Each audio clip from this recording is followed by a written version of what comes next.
예, 문영찬입니다. 반갑습니다. 그쵸. 시국이란 말이 요새는 어딜 가나 얘기를 하고 있는데, 그래도 참 다행이죠? 모일 수 있었으니까. 아마 며칠 전에 국회에서 의결을 하지 못했다면 아마 오늘 모이지도 못했을 겁니다. 연말에 바쁘실 텐데 불러주셔서 너무 감사드리고, 나왔네요. 나올 때까지 기다리려고 했는데, 지금 금방 소개받은 것처럼 저는 노동공제연합 풀빵이라는 곳에서 일을 하고 있습니다. 뭐 하는 데인지 정말 모르시겠죠? 심지어는 풀빵이라고 하니까 진짜로 있었던 일인데, 풀빵 반죽하고 장비 있잖아요. 풀빵 그거 이렇게 뭐 빌려주는 데인지 알고 연락하신 분 실제 있었어요. 근데 그런 거 아닙니다. 풀빵이라는 이름은 선생님들이 잘 아실는지 모르겠는데, 전태일 열사 평전을 보면 그 당시 이제 여공이라고 하죠. 어린 여공들이 그 점심값을 아끼려고 밥을 안 사 먹고 이 일을 하는 것을 안타까워해서 그 전태일 열사가 차비를 털어서 풀빵을 사서 주고 걸어서 퇴근을 하고, 이런 이제 일화들이 있어요. 이게 한 번도 아니고 몇 번을. 근데 집이 도봉구예요. 근데 동대문 평화시장에서. 그러니 얼마나 오래 걸렸었겠어요.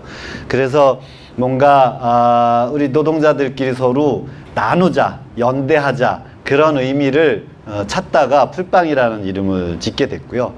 노동공제라는 것도 굉장히 낯설잖아요. 뭔지. 그냥 간단하게 얘기를 하면 서로가 상호부조를 하자라는 거예요. 돈을 조금씩 내서 모았다가 뭔가 어려움을 당했을 때 그 기금 모은 걸 가지고 그 어려움을 조금 해소하는 데 쓰자, 뭐 이런 거죠.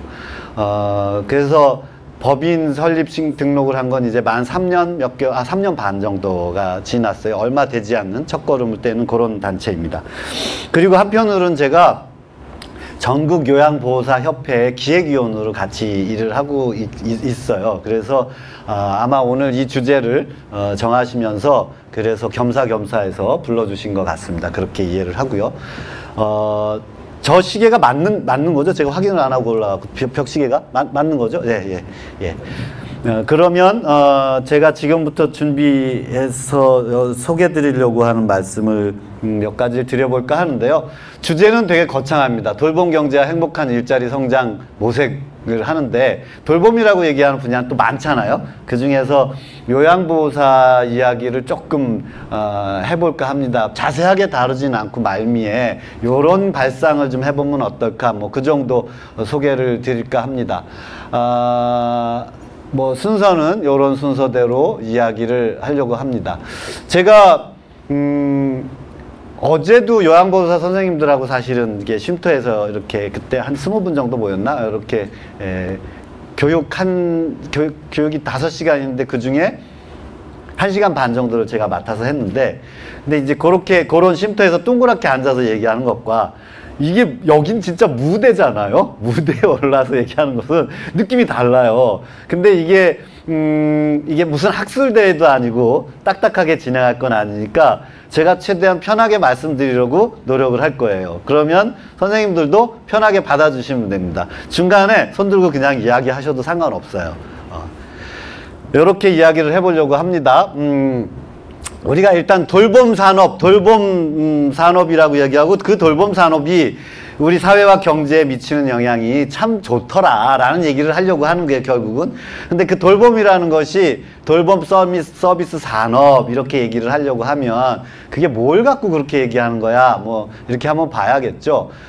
법률적으로는, 그리고 연구자들은 이렇게 이야기를 합니다. 이게 포인터가 될까요? 네. 하여튼, 이를테면 병원도 돌봄 서비스를 제공하는 산업이죠. 그 다음에 사회복지 서비스가 있는데, 서비스인데 숫자가 하나 없어졌네요. 거주 복지 시설이 있고 거주 시설이 아닌 데가 있고 뭐 그렇습니다. 그래서 예를 들면 거주 시설이면 아동 복지 시설이나 장애인 복지 시설 뭐 이런 시설을 말하고 그렇습니다. 그다음에 가구 내 고용 활동 뭐 있고 뭐 자가 소비를 위한 가사 서비스 활동 뭐 이런 식으로 있는데요. 요거는 한국 표준 산업 분류라는 데 분류표상에서 이렇게 나타나는 거예요. 이렇게 크게 신경 안 쓰셔도 됩니다. 일단 그냥 그렇구나 라고 보시고, 그 산업이라는 얘기는 그렇잖아요. 자동차 산업, 뭐 무슨 산업이 또 있죠? 뭐 이런 이제 이걸 얘기를 하는데, 또 하나는 자동차 산업에 종사하는 사람들이 또 그건 직업이 또 다르잖아요. 그 산업에 종사하는데 이를테면 용접공이 있을 수도 있고 이를테면 뭐 도장공이 있을 수도 있고, 마찬가지로 앞에는 돌봄 서비스 산업이라고 얘기를 하고, 그럼 거기에 종사하는 직업인으로서 직업은 뭔가 있냐라는 부분이 이제 뭐 요양보호사, 간병인, 보육교사, 교사 보조 서비스, 뭐 산후조리 종사원 뭐 이렇게 이제 있다라는 거, 가사도우미, 육아도우미 이렇게 있다는 겁니다. 여기 써 있는 요 직업군만 가지고 통계청 자료를 보니까 지금 현재 한 75만 명 정도가 된다. 뭐 이런 겁니다. 근데 보시면 알겠지만 여기에 이제 돌봄 보건 서비스 종사자, 가사 및 육아 도우미 이렇게 돼 있어서 사실은 큰 폭에서 얘기하는 돌봄 서비스에서는 빠져 있는 직군들이 좀 있어요. 그래서 다른 이제 자료에서는 이제 앞에 자료는 한국노동연구원이라는 곳이 있어요. 그러니까 정부기관이죠. 뭐 그런 데에서 공식적인 통과를 얘기를 하는 거고, 뒤에 요 자료는 이제 제가 예전에 일했던 한국비정규노동센터라든가 이런 단체들이, 연구단체들 이런 데에서 이제 집계를 한 뭐 기준입니다.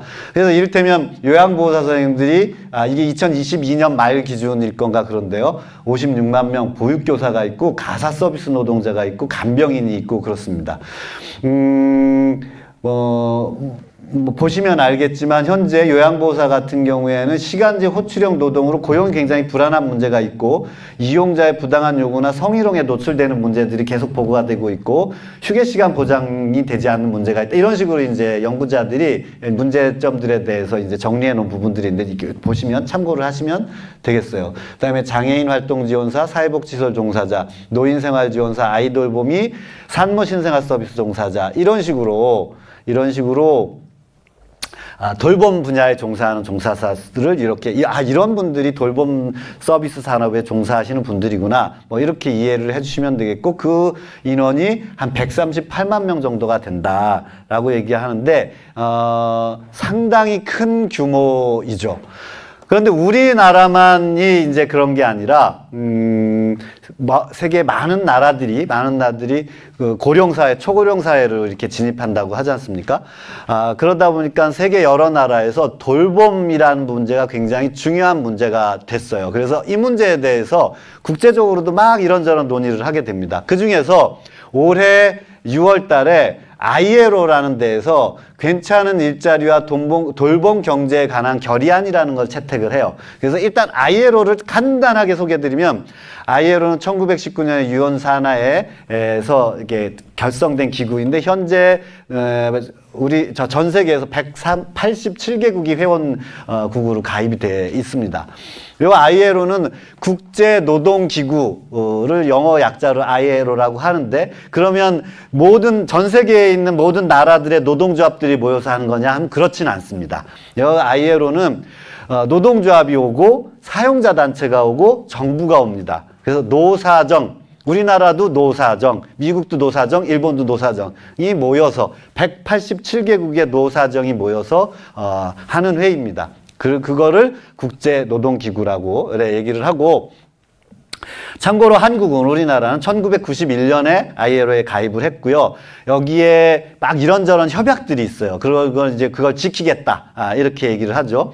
그러면은 그 협약을 지키겠다라는 뜻은 거기에 안 맞는 국내 법들을 고치고 뭐 이렇게 돼야 됩니다. 그런 식으로 해서 전 세계 노동자들의 노동권들을 보호하고 뭐 이제 어쨌든 사회 경제가 지속적으로 균형 있게 발전할 수 있게 간다. 뭐 이런 취지예요. 이런 취지인데, 뭐 이게 강제로 뭐 모든 협약을 다 비준해야 되는 건 아니에요.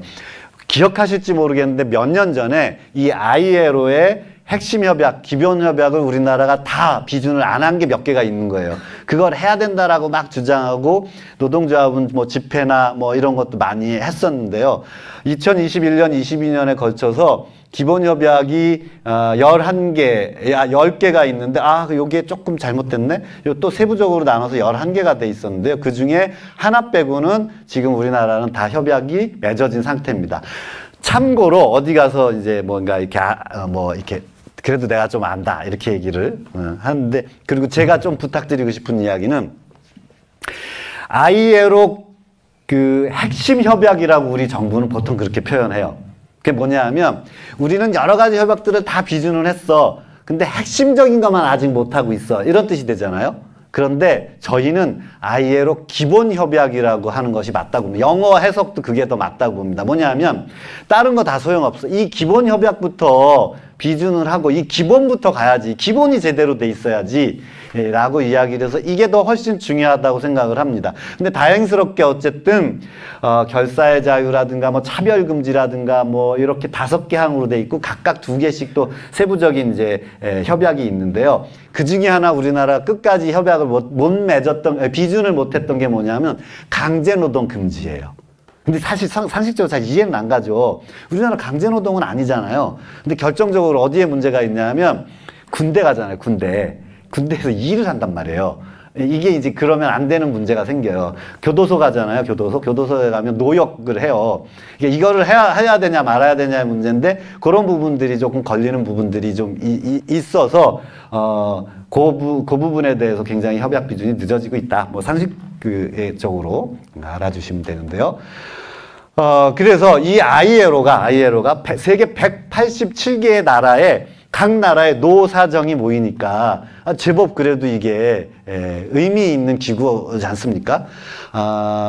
올해 6월 달에 제네바에서 총회를 했는데 그때 괜찮은 일자리와 돌봄 경제에 관한 결의안이라는 걸 작성을 했어요. 만들었어요. 합의를 한 거죠. 합의를 했습니다.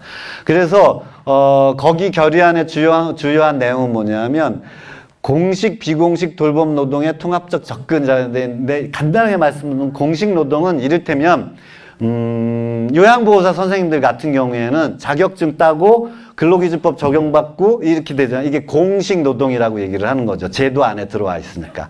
그런데 이런 제도 안에 들어와 있지도 않은 노동들이 많아요. 대표적으로 가사 관리 서비스를 하시는 가사 관리사들 같은, 물론 이제 얼마 전에 재작년에 가사 관리자 보호 등에 관한 법률이 만들어진, 그 전까지는 어떤 제도에도 들어와 있지 않았어요. 이런 걸 비공식 노동이라고 하고, 게다가 더 ILO에서는 더 중요하게 보는 것 중에 뭐냐 하면 가정 내에서 돌봄 일을 하고 있는 우리 여성이나 어머님이나 뭐 하여튼 돌봄 노동을 하고 이 돈을 받지 않고 하는 노동도 중요하게 보고 있는 거예요. 그래서 그 무급 노동, 돈을 받지 않고 하는 노동과 공식 노동을 같이 봐야 된다. 이렇게 노동시장에 나와 있는 돌봄 노동만 보는 것이 아니라 무급 노동도 같이 봐서 정책을 그렇게 통일적으로 해야 된다라는 것까지 이야기를 하고 있다. 두 번째는 성평등과 노동시장 참여를 증진하는 문제를 다루고 있어요. 돌봄 노동, 그러면 아까 직업 여러 가지 쭉 얘기를 했죠. 지금 이 자리에도 우리 선생님들 중에 여성들이 훨씬 더 많아요. 왜냐하면 제가 추측컨대 요양보호사 선생님들이 많이 와 계신 것 같아요. 요양보호사 선생님들이 95% 이상 여성이에요. 그리고 아까 이제 막 직업군들 여러 가지 있었잖아요. 대부분이 여성이란 거죠. 근데 이게 왜 여성이 많을까라는 문제는 여러 가지 이유가 있을 수 있겠지만 저는 노동 조건하고 연관이 돼 있다고 생각을 해요.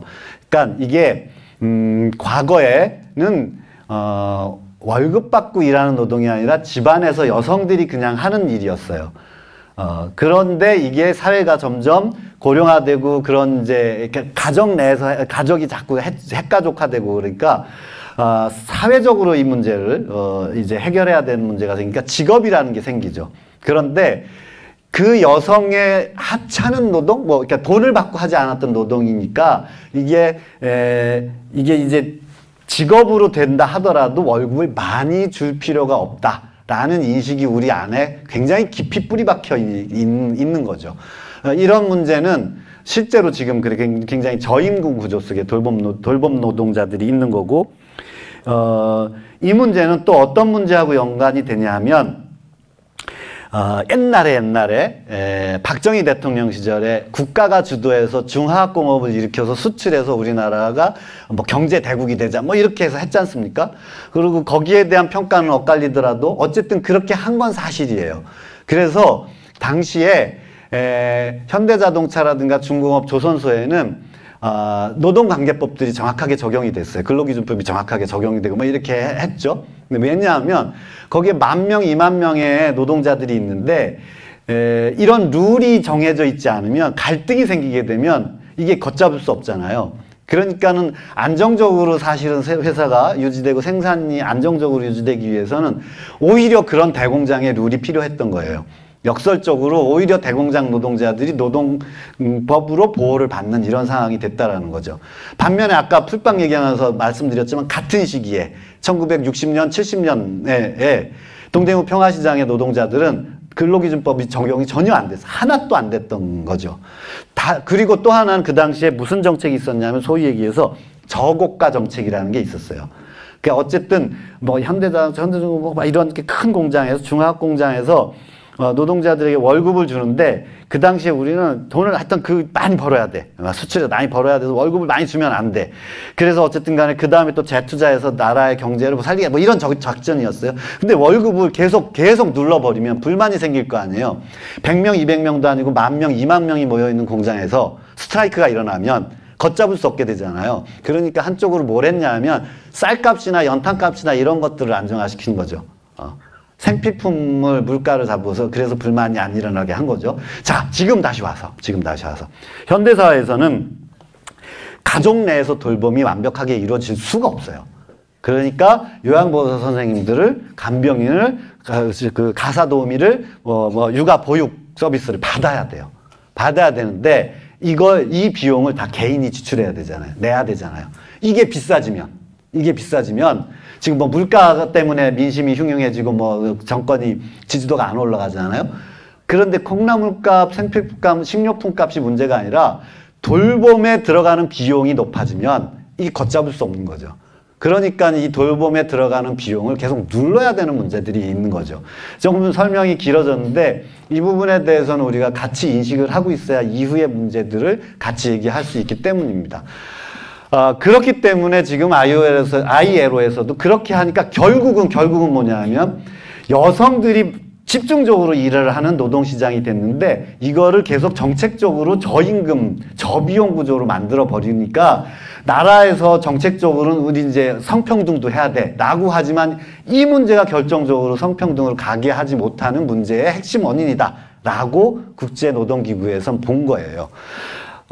세 번째가 돌봄 노동자의 권리 보장, 네 번째가 공공투자 확대인데 오늘 이제 말씀드리려고 하는 건 주로 돌봄 노동자의 권리 보장에 관한 이야기들을 말씀을 드리려고 했던 겁니다. 그런데 뭐 이 뒤에는 앞에 시간을 많이 써서 조금씩 줄여가면서 말씀을 드려야 될 것 같아요. 왜 근데 이 결의안을 왜 2024년 6월에 국제노동기구는 왜 이 결의안을 채택하게 됐냐. 결의안이 또 이렇게 앉아갖고서는 몇 마디 해서 되는 게 아니라 굉장히 오랜 시간 토론을 해서 올해 와서 이제 결의안이 채택된 거거든요. 그 배경이라는 것은 그냥 보시면 알겠지만 뭐 이런 배경이 있습니다.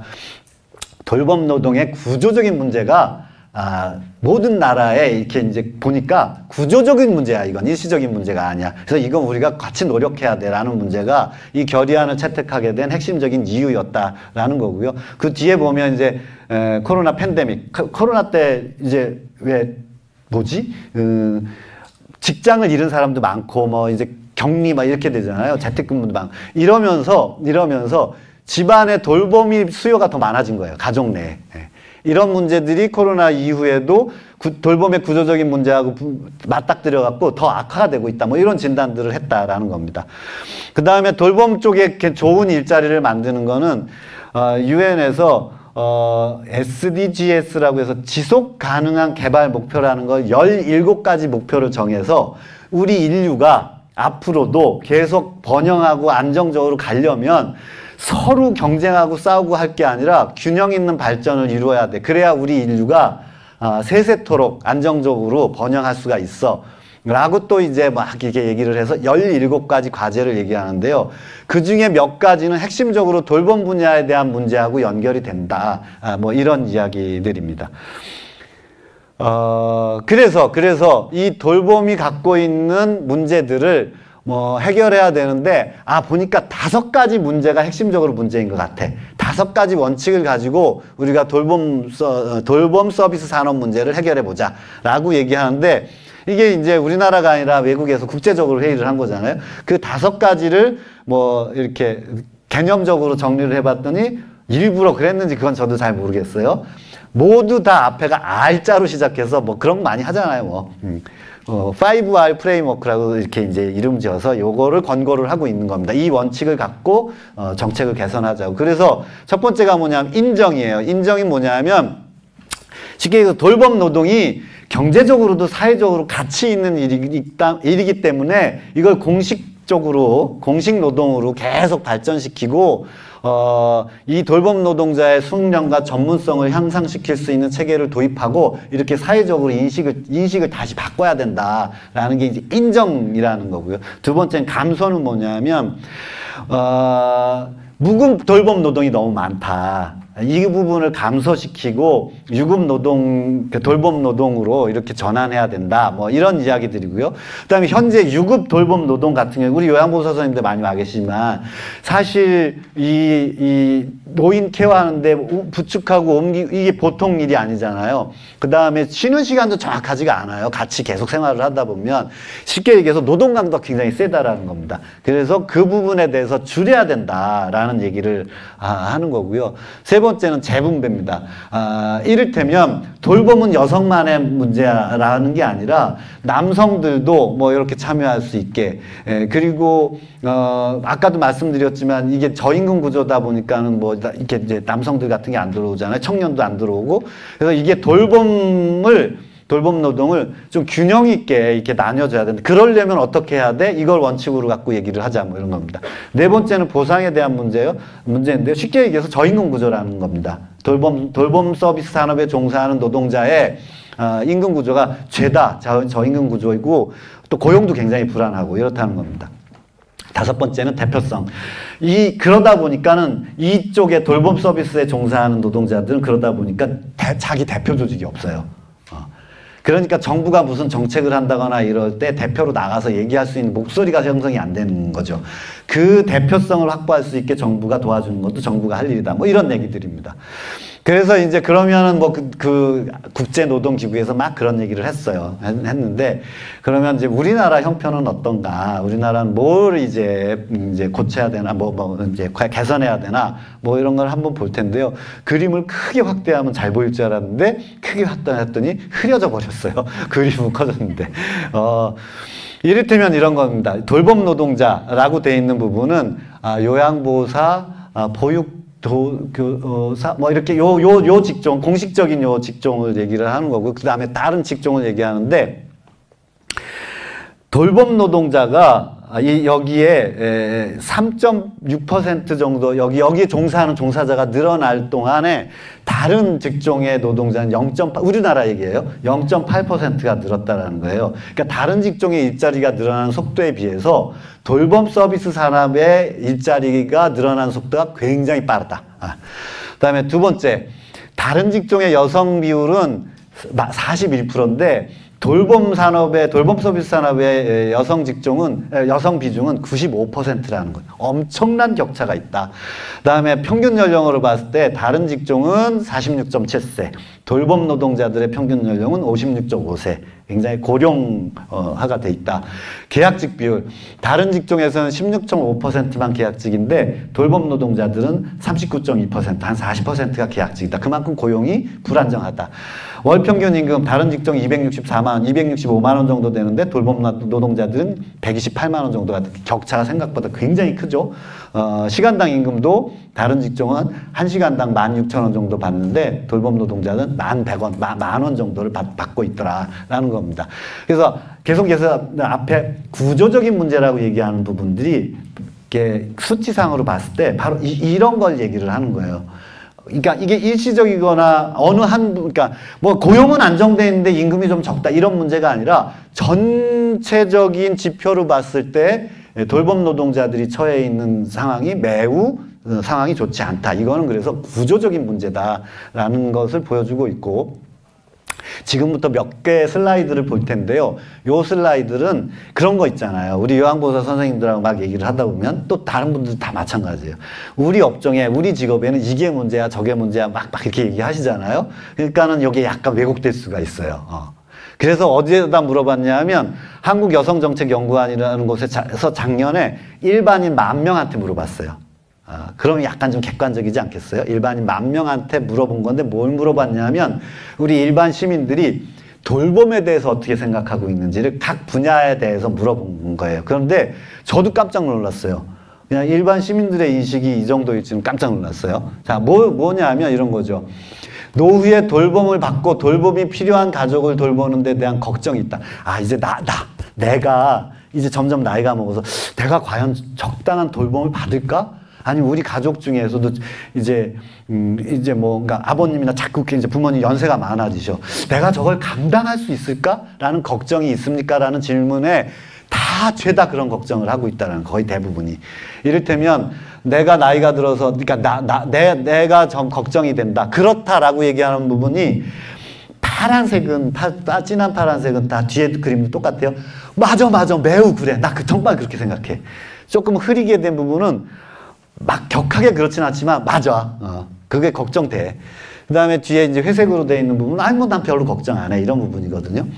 내가 나이가 들면서 나 돌봄받는 적정한 돌봄을 받을지 걱정이 되세요? 그랬더니 걱정이 돼요. 라고 한 부분이 저렇게 막대기가 높다라는 거예요.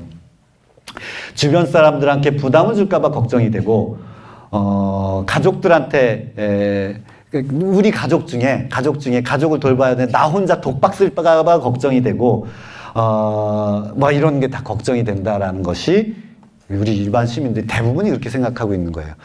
뭐 그렇잖아요, 사실. 그다음에 자, 그래. 근데 그러면은 내가 어찌 됐든 간에 내가 돌봄이 필요할 나이가 됐을까? 그럼 과연 내가 누구한테 돌봄을 받을지 기대를 할까?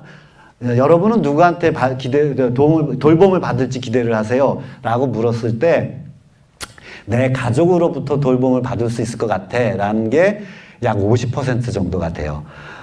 이웃으로부터 도움을 받을 수 있을 것 같아. 그거는 25% 정도가 돼요. 개인 간병인을 고용해서 돌봄 서비스를 받을 것 같아 라고 기대하는 게 43에다 6을 더하면 49, 한 50% 살짝 넘어요. 맨 마지막이 뭐냐면 정부가 나를 도와줄 것 같아 라고 기대하는 게 54 플러스 8하면 62.4%인 거예요. 내 가족, 이웃, 내가 간병인을 고용해서보다 정부가 나를 도와줄 거야 라고 기대하는 게 더 높다라는 거예요. 근데 앞에 응답이나 뒤에 응답 보면 막 다 90%예요. 근데 이거는 63%가 조금 안 돼요. 그만큼 신뢰가 높지는 않은데 다른 거에 비해서. 이 얘기는 무슨 얘기냐 하면은 정부가 그러니까 지금 요양보호사 선생님들 나오시잖아요. 장기 요양보험처럼 제도를 만들고 여기에 돌봄 노동자들이 일을 할 수 있게 일자리를 만들고 이렇게 하는 것이 유일한 해답이다 라고 일반 시민들도 인식을 하고 있다라는 의미라는 겁니다. 다음에는 그러면 돌봄은 진짜 가치가 없는 거냐, 이게 단순한 일이고 이런 거냐, 그렇게 중요하지 않은 일이니까 조금 임금이 낮아도 되냐, 뭐 이런 거에 대한 인식에 대한 질문이에요. 사람을 돌본다는 거는 경제 성장을 시키는 것만큼 가치 있는 일이다. 돌봄은 지속 가능한 사회를 위해서 꼭 필요하다. 돌봄 문제가 앞으로 점점 더 심각해질 거다. 아동을 돌보는 일은 교육만큼이나 가치가 있다. 뭐 그러니까 이게 이제 꼭 요양보호사 선생님만 질문한 게 아니라 이런 게 이제 의미 있는 일이죠. 유치원 교사는 돌봄 서비스로 분류하지 않아요. 근데 보조교사는 돌봄 서비스로 분류를 해요. 근데 정교사만 의미가 있고 케어하는 보조교사는 의미가 없는 거야. 그렇지 않다. 아이들을 교육시키는 것만큼이나 아이들을 돌보는 건 가치 있는 일이다라는 응답이 압도적으로 많다. 90%라는 거예요. 그건 조금 설명드리고 막 이런 겁니다. 그래서 돌봄은 이 시대에 굉장히 가치 있는 일이야라고 인식을 하고 있다라는 겁니다. 그렇다면은, 그러면 거기에 종사하는 종사자들은 그 가치에 걸맞는 대우를 받고 있을까요? 라고 묻는데, 그 부분에 대해서는 이를테면 의사, 대학 교수, 초등학교 교사, 간호사, 다 이제 돌봄 범주에 들어가잖아요. 이 직종은 그래도 중요한 만큼 거기에 걸맞게 이 가치를 인정받고 있는 것 같아. 그런데 아래로 내려갔으면 갈수록 가사도우미, 간병인, 요양보호사는 아직 안 써놨네요. 오른쪽이 이제 가치에 대한 문제예요. 왼쪽은 거기에 대한 처우를 어떻게 받냐의 문제인데, 가치에 비해서 처우가 낮은 격차가 훨씬 큰 거죠. 그렇게 인식을 하고 있다라는 겁니다.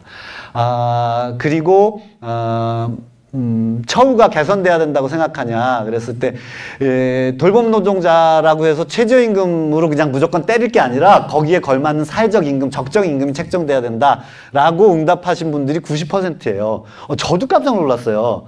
이게 왜 깜짝 놀랐냐 하면, 그런 거 있잖아요. 제가 예전에 아파트 경비노동자 인권 개선 운동 이런 걸 했어요. 그랬을 때 관리비 올라갈까 봐 걱정하셔요.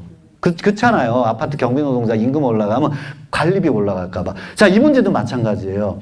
돌봄 서비스 산업에 종사하는 노동자들의 임금이 올라간다는 얘기는 거기에 지출하는 내 비용이 올라간다라는 뜻으로 생각되기가 쉽잖아요, 아주.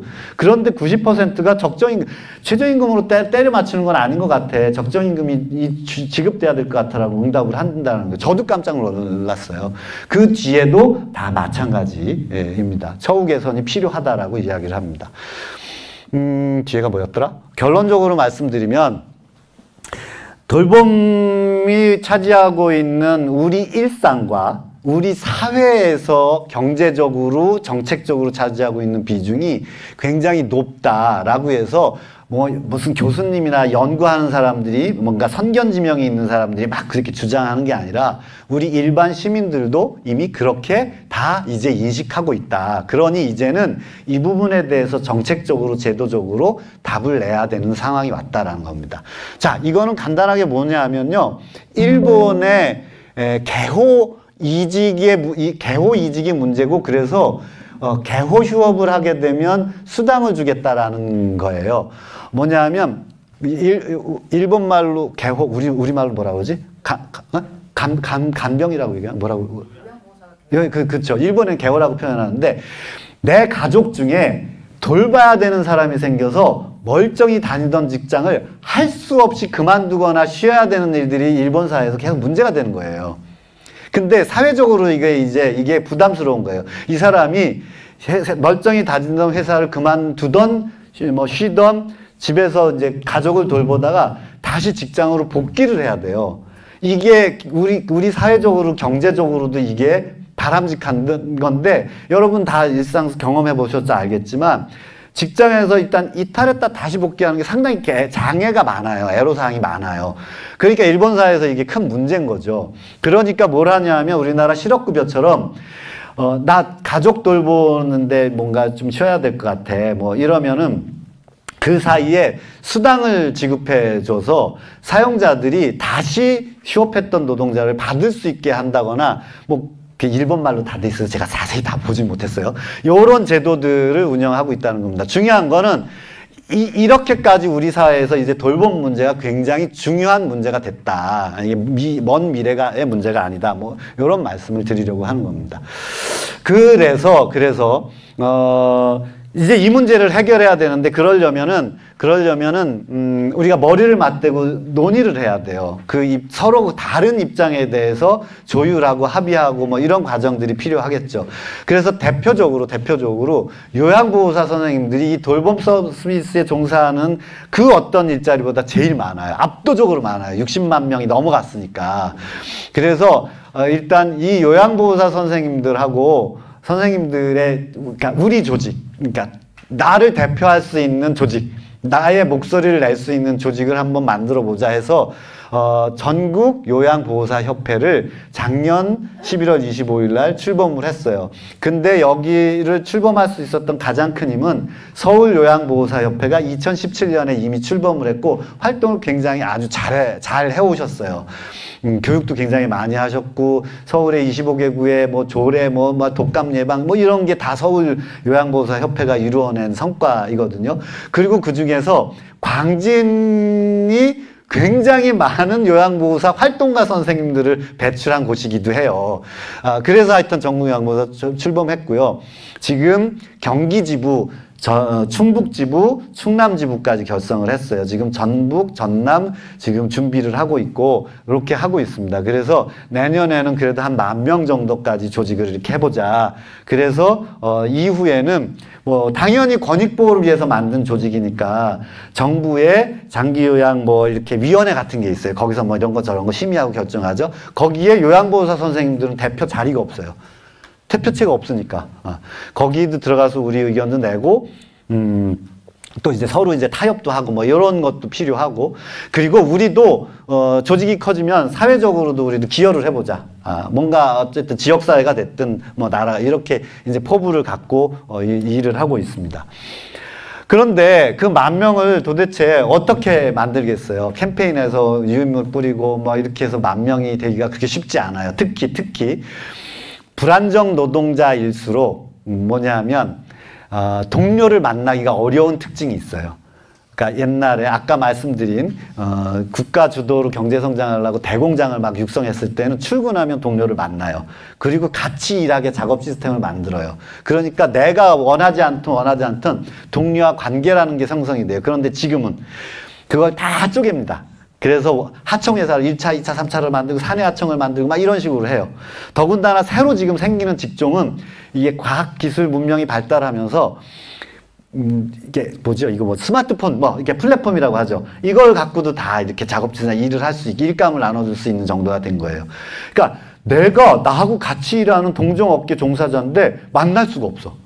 그런데 어떻게 우리가 관계를 맺고 교류를 할 수가 있겠어? 이게 돌봄 노동자들 대부분이 그렇고요. 그 외에 플랫폼 쪽 노동자들은 더군다나 그래요. 뭐 배달 라이더, 대리, 이제 막 이런 거. 이게 특징입니다. 잠깐만 시간이 좀 갔어도 1분만 격길로 세면 여러 가지 조사를 했는지 그 중에 하나가 뭐냐면 불안정한 노동자일수록, 일자리가 불안정한 노동자일수록 내가 고립감을 느낀다라는 응답하는 분들이 노동자가 훨씬 높아요. 그리고 그 고립감 때문에 내가 일상생활에 애로사항이 있어라는 응답이 훨씬 높습니다. 뭐 다른 이렇게 정규직 자영업자에 비해서 훨씬 높아요. 그렇기 때문에 이 고립감을 해줄 수 있다는 경우에는 관계를 맺는다라는 거거든요. 서로 알고 지내는 거 쉽게 얘기해서.